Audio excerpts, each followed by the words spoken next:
Yo, tapping in real quick for this UFC fight night in Denver. Rose Namajunas versus Tracy Cortez. And we just gonna run through this card real quick now that we got another fight added. There's 12 fights.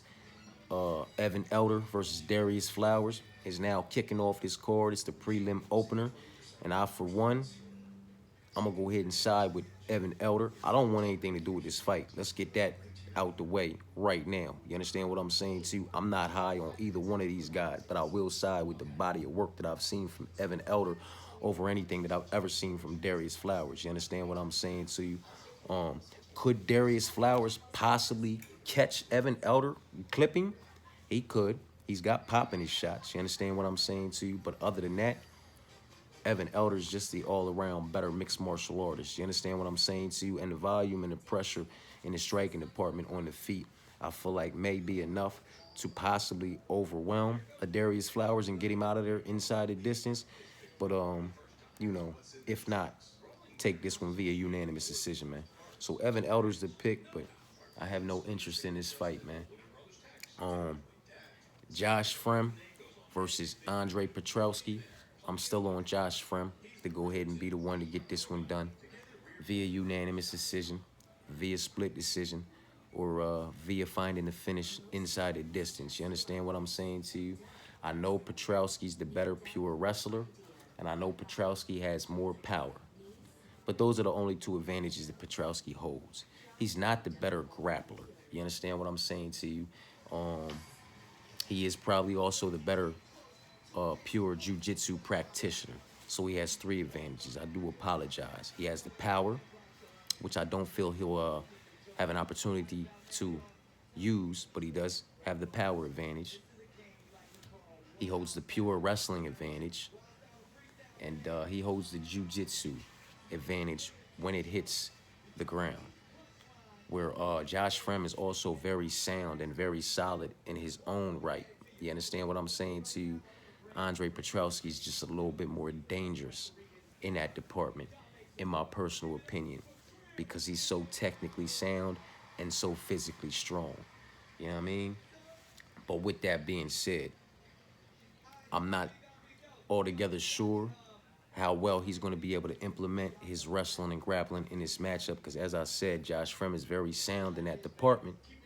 You understand what I'm saying to you? They have trained together in the past, so they know what to look for when it comes to facing each other in this matchup. And, you know, I'm not denying the fact that Andre Petrowski is going to lock up and secure 1, 2, 3, maybe 4 takedowns over the course of 15 minutes, but I do feel like Josh Frem will stay safe and make his way back to the feet and get back to work where this fight's going to take place for the most part. If he locks up 2, 3, 4 takedowns over the course of 15 minutes, whether it's early, late, or spread out throughout the whole, throughout the whole fight, those 2, 3, 4 takedowns, I said it before, they might come along with, 90 seconds, 2.5, maybe even 3 minutes of control time. You know what I mean? But the other 12, 13 minutes of this fight will be spent on the feet in the striking department where Josh Frem just will do the better work. The height, the reach, the speed, that all works out very well for him in the striking department for the teeps, the jabs, the combinations, all the kicks to keep Andre Petrowski, at bay and to chip away at that bread basket and that gas tank, which he already does not have a great gas tank. And with that being said, he'll be getting motherfucking teeth kicked in his belly over here in Denver. You know what I mean? Listen, the volume on the feet, the diversity on the feet, the tools that Josh Frem possesses in his arsenal to use on the feet in the striking department. The all-around movement, the foot movement, the head movement, the movement is just better. Petrowski's stiff, he's powerful, and he holds that wrestling advantage. But like I said, it's not going to be enough to secure the victory inside the distance, in my personal opinion, nor will it be enough to secure the victory via decision.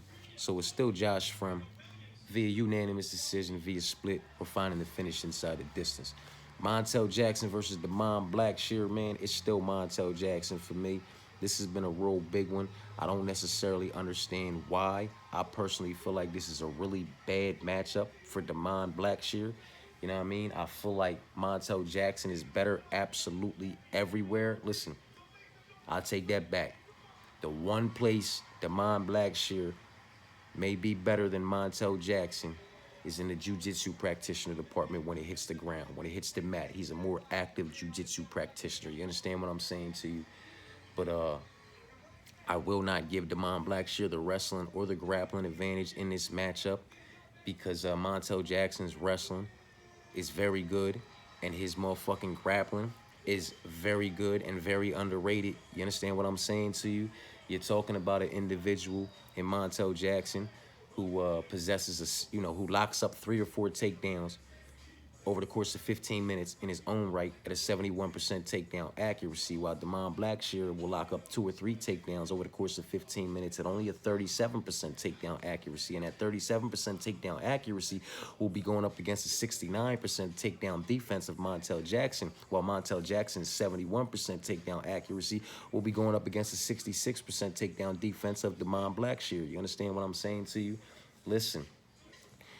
The Brett Johns and the Ricky Simones, they're the people who lock up 5, 6, 7, 8 takedowns over the course of 15 minutes, attempting 20, 30 takedowns over the course of 15 minutes. You feel what I'm saying to you? Like, that's not Damon Blackshear's game, and Damon Blackshear is not as good of a pure wrestler and grappler as Ricky Simone and Brett Johns. Both of these motherfuckers, that is their game. They want to get you to the ground. You understand what I'm saying to you? And they will continuously chain takedowns after takedown after takedown over and over and over, and they have the gas tank to do it. It is just their game. You understand what I'm saying to you? Or on the other side of things, Damon Blackshear he's got more diversity to his game. He strikes. He's very well-rounded. He's very solid. You understand what I'm saying to you? He's got the wrestling, he's got the grappling, he's got the jiu-jitsu, and he's got the striking. He's very well-rounded, and he uses all of it. Hence, why he's not constantly chaining and repeating, takedown after takedown after takedown 20 or 22 times, in 15 minutes to only secure 8 or 9 takedowns. You understand what I'm saying to you? These motherfuckers in Ricky Simone and Brett Johns that are going 7 for 20 on takedowns and 8 for 19 on takedowns still possess takedown accuracies over the 50%. You know what I mean?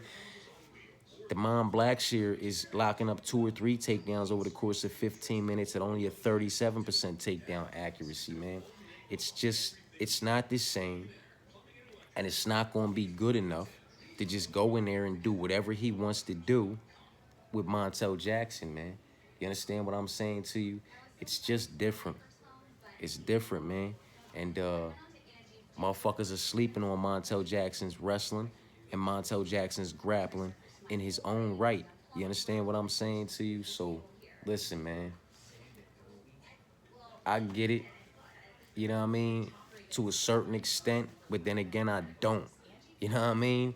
Because, it's a lot of talk about this fight. People are looking back at, the one fight, that Montel Jackson wasn't able to secure takedowns in when he was actually attempting takedowns. Like, they're going back to this Julio Arce fight, and they're saying, oh, well, he was unable to secure takedowns against Julio Arce. Julio Arce was just stuffing takedowns left and right. First and foremost, he only attempted 3 takedowns. He went 0 for 3 on takedowns against Julio Arce. Julio Arce was able to defend all 3 of those takedowns, but Julio Arce possesses one of the absolute best takedown defenses in UFC history. Not just in that division, but in UFC's history. He possesses a 96% takedown defense, and go back and look at how many fights he has in the UFC and what his record looks like inside the UFC. To have that many fights inside the UFC and to have done that fucking well inside the UFC and still have a 96% takedown defense inside the UFC, that's saying something, man. So the fact that Montel Jackson was unable to secure the 3 takedowns that he attempted against Julio Arce, who possesses a 96% takedown defense, that does not discourage me in any way, shape, form, or fashion when it comes to this matchup against Damon Blackshear. It's still Montel Jackson via unanimous decision, man. 2 rounds to 1. You understand what I'm saying to you? And he probably drops Damon Blackshear at least once or twice in one of these rounds, if not two of these rounds. He's probably going to drop Damon Blackshear. You understand what I'm saying to you? So the one or two or three takedowns that Damon Blackshear might maybe be able to secure might very well just be wiped away when he gets knocked down and dropped on his booty. You know what I mean? Montel possesses pop in each and every one of his individual shots. You understand what I'm saying to you, man? And he can hurt Damon Blackshear, man, in this matchup, man. Trust me when I tell you, he's going to fuck around and drop him one or two times in this matchup. He's going to defend most of the incoming takedowns in this matchup. He may reverse and secure one or two of his own takedowns in this matchup. Like, go back and look. Ricky Simone went 7 for 20 on takedowns in that matchup against Montel Jackson. Montel Jackson went 2 for 3 on his own takedowns in that matchup and still outstruck Ricky Simone. You understand what I'm saying to you? Brett Johns, he went 8 for 19 on his takedowns against Montel Jackson. Montel Jackson went 2 for 2 on his takedowns against Brett Johns and outstruck him 3-1. You understand what I'm saying to you? Now, I only say all of that to say this. He's going to outland and outstrike Damon Blackshear, and Damon Blackshear is not going to attempt nearly as many takedowns, nor will he secure nearly as many takedowns. Hence, why he will not be able to secure this victory inside the distance or via decision. You understand what I'm saying to you? It's different, and there's a difference in the way Ricky Simone, Brett Johns, and Damon Blackshear all approach a fight. You know what I mean? And I highly doubt that Damon Blackshear is just gonna, you know, forget about his game plan, forget about what's worked for him, you know, up until now, and just all of a sudden come in there and say, you know, let me do what Ricky Simone and Brett Johns did and just chain takedown at the takedown at the takedown at the takedown together over and over and over and over and over and over and over again and hardly put out any motherfucking volume on the fucking feet. You feel me? And hopefully I can secure the motherfucking the decision that way in the Mile High City in Denver. I'ma just go ahead and attempt to blow my whole motherfucking load on 20 or 30 motherfucking takedowns, you know, while I'm dealing with elevation. Get the fuck up out of here, man. Get the fuck up out of here, man. Damon Blackshear is a very well-rounded and a very solid individual in every aspect of the mixed martial arts game. It's why he's so diverse in his approach to the game.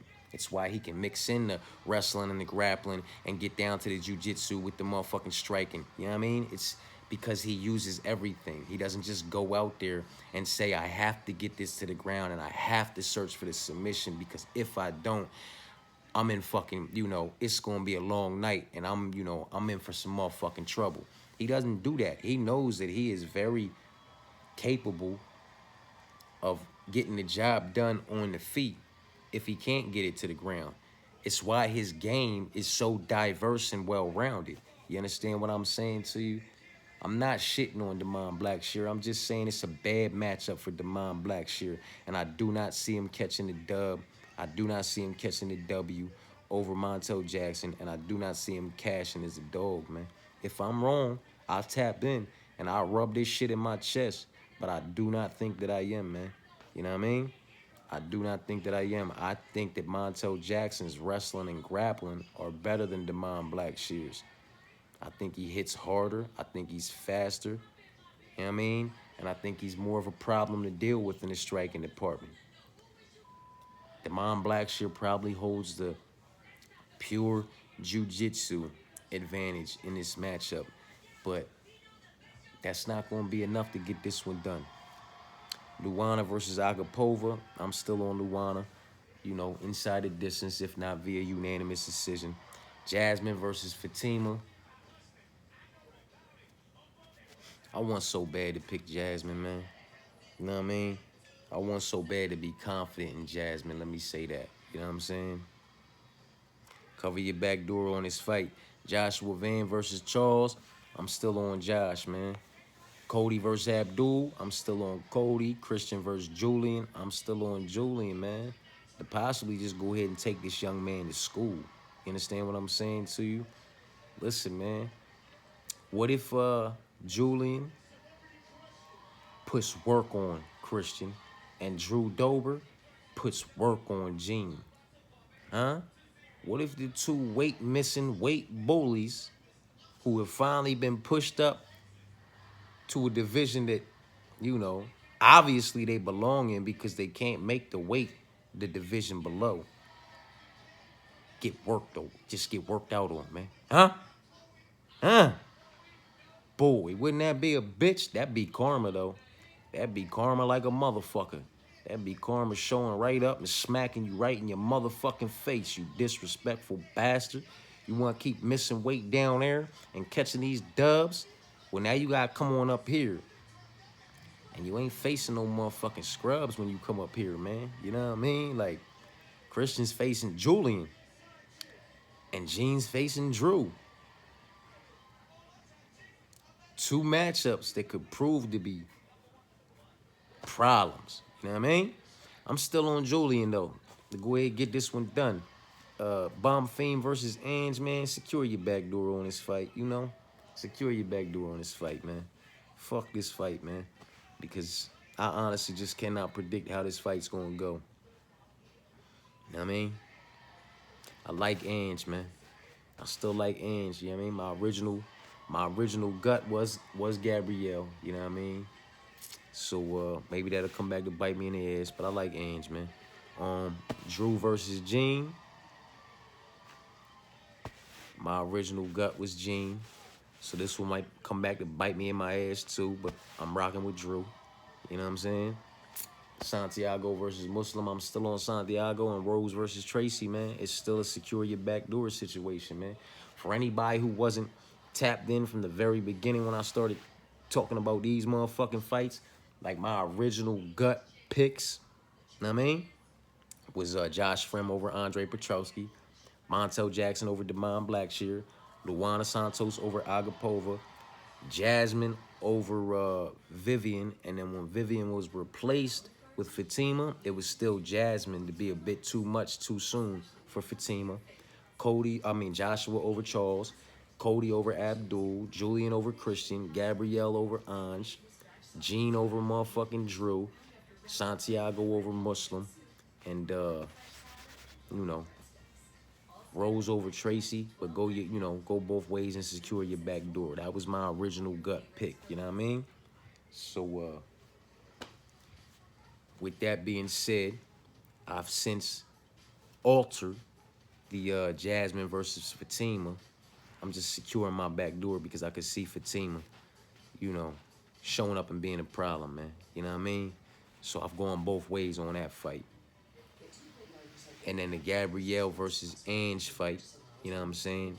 It just became real hard for me to be confident in Gabrielle getting this one done. You know what I'm saying? Because, listen, Jack Della Maddalena was unable to get this man out of there in the striking department. And boy, did he catch him with some clean shots. Not only some clean shots, but some clean combinations. You understand what I'm talking about? 3 and 4 punch combination. Body to the head, to the body to the head type shit. He caught Ange loose with, you know what I mean? Caught him up top, ripped down the body, came back up top. I mean, he caught and Ange loose did some good boxing in his own right in that matchup. You understand what I'm saying to you? But I only say that to say, like, Jack Della Maddalena was unable to get him out of there in the striking department. You know what I mean? There's been quite a few other motherfuckers who've been unable to get him out of there, you know, in the jiu-jitsu department. He's very sound, man. He's very well-rounded, and he's very strong. You understand? He's very physically imposing, man. And Gabrielle is usually the more physically opposing out of the two when he's fighting somebody. You understand what I'm saying to you? That's just not the case in this matchup. The more physically imposing of the two is Ange Loose, and the more physically strong of the two, I believe, to be Ange Loose. technically, Gabrielle is more, is better in certain areas. You understand what I'm saying to you? Like the jujitsu. But he has to get Angelus down and put Angelus into a compromisable position to be able to go ahead and implement that advantage he holds in the jiu-jitsu department. You understand what I'm saying to you? I give the advantage on the feet to Angelus. He strings combinations together. He has pop on his shots. He has speed in his own right. And he's sound defensively. You understand what I'm saying to you? He has a decent guard. He shells up nicely. Where on the other side, Bonfim fights like this, man. When Bonfim is pursuing you, his chin is up. It is very, very vulnerable. It is very, very wide open for the taking. You understand what I'm saying to you? And I can see Angelus catching him clean. You know what I mean? Like Bonfim might catch Angelus with a body kick or something. Whop! And kind of back Angelus up and then come in. But the way he comes in, the way he pursues individuals in the striking department, it's not a good look, in my personal opinion. When he has somebody backing up, he comes in with the chin up and out. You know what I'm saying? Like his hands down. It's not a good look for somebody who hits and hooks as hard as Angelus. You know what I mean? Like Bonfim could hurt loose with something to the body and be coming in and just get caught. Boom! And face plant and kiss the canvas. You understand what I'm saying to you? Or on the other side of things, Angelus could catch Bonfim with something on the feet that kind of backs Bonfim up, and then Angelus comes, you know what I mean, just storms in with a flurry of motherfucking punches, just ripping the body and ripping the head up against the motherfucking cage until A, the referee stops it, or B, Gabrielle crumbles. You understand what I'm saying to you? What I cannot see happening is Gabrielle Bonfim getting Angelus down, doing what he wants to do with him, and just sinking into submission inside the distance. I don't necessarily believe that that is going to be a very easy task for Bonfim to complete. You understand what I'm saying to you? So that has it looking like Bonfim might have to win a decision. And I get it. Just because you've never won a decision before and just because somebody's never been finished before doesn't mean you can't win a decision. It doesn't mean that man can't be finished. You understand what I'm saying to you? But I feel like if this one goes 15 minutes and this one goes to the cards, then obviously Bonfim was unable to get it done inside the distance. He was unable to implement his game the way that he wants to. You understand what I'm saying to you? And it was a bit of a back and forth. A bit of a back and forth, man. And with that being said, I may just have to side with the body of work that Angelus is able to do on the feet in the striking department over what Bonfim is able to do on the mat, you know, in the wrestling, grappling, or in the jiu-jitsu department. Say he gets Angelus down. Say he puts Angelus in compromisable positions, but Angelus' physical attributes, you know what I mean, allow him to survive, allow him to escape, allow him to, you know, make it back to his feet and get back to work. In my personal opinion, every time Bonfim attempts a takedown that he doesn't get, or takes this man down, puts him in compromisable positions, but can't get the finish, he loses a little bit of his spirit. You know what I mean? He loses a little bit of the fight. When that first round's over, he loses a little bit more. Then we come into the second round. And God forbid if he gets it down to the ground and he's unable to get it done, and Angelus finds his way back up and round two's over, and now we going into round three, just even more of this young man's spirit is broke. You understand what I'm saying to you? Because he's just not used to it. He's just not used to it. He is so used to things going his way that when they don't, you can kind of make a case that he's sort of similar to Rose in the main event. kind of falls apart, unfortunately, in my personal opinion, man. But we gonna see. Drew versus Gene. I'm gonna go ahead and take Drew, man. I'm gonna take Drew to stay safe. You know what I mean? And just be the crafty OG veteran of the UFC that he is. He knows how to get it done inside the octagon. He knows what needs to be done to get it done inside the octagon. The experience with those referees and those judges and just making that walk is undeniably on his side. You know what I mean? So, yeah, Gene Silver could definitely catch him and clip him. But this is another situation. You know what I mean? Gene Silver's never been finished. Does not mean he never will be finished. I don't really see this fight finishing. I do kind of see it going the distance with Drew Dober being the one that wins it via unanimous decision, possibly split decision. And I will say this much. In my personal opinion, if any fight on this card goes to a draw, it'll be this one right here. You know what I'm saying? But I like Drew Dober to be a little bit more, just to be smarter and to use his experience and work in that offensive wrestling and grappling. You understand what I'm saying to you? And secure this decision. Santiago Ponzinibbio versus Muslim Salikov. I'm on Santiago Ponzinibbio still. You know what I mean? Nothing really great or that really stands out on Muslim's resume in any way, shape, form, or fashion to me. You understand what I'm saying to you? So on the other side, Santiago resume is to be respected. You know what I mean? And his body of work. So I'm rocking with him to get it done. Rose versus Tracy. Listen, man. Secure your back door. You know what I mean? Secure your back door, man. Just play it safe when it comes to this fight, man. You know what I'm saying? You got Rose saying that, it's an it's an honor to get matched up with me. Like Tracy should feel honored to be matched up with her. I don't like that kind of shit, man. I don't like that kind of shit, man. You know what I'm saying? Rose is by far the better mixed martial artist, in my personal opinion. Tracy Cortez,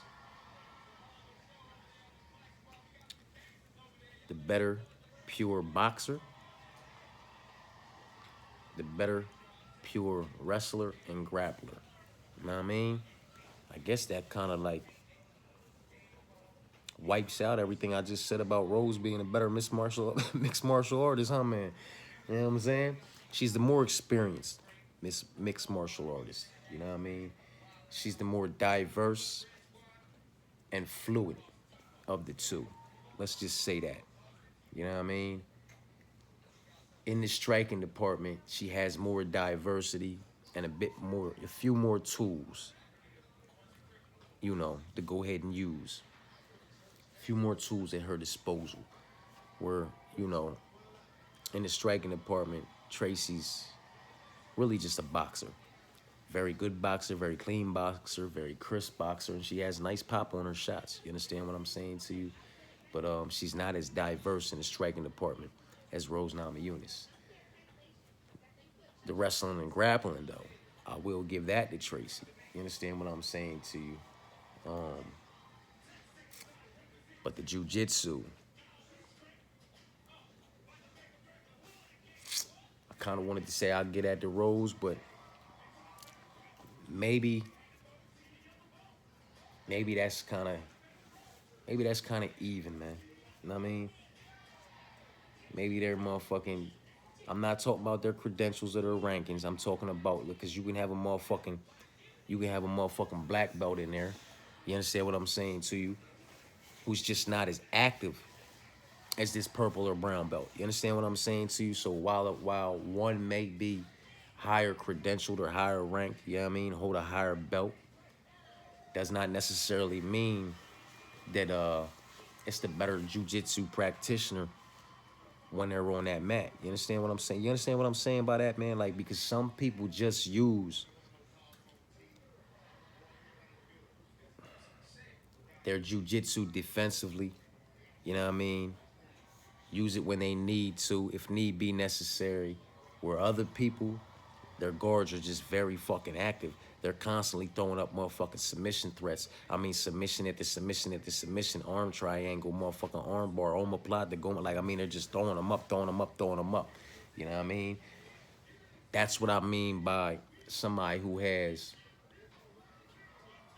you know, a lower rank than somebody else can still be the more dangerous jujitsu practitioner. You understand what I'm saying to you? Because their guard is more active and they're more actively pursuing the submission. You know what I mean? Rose is one of those. Rose actively pursues the submission more than Tracy Cortez, in my personal opinion.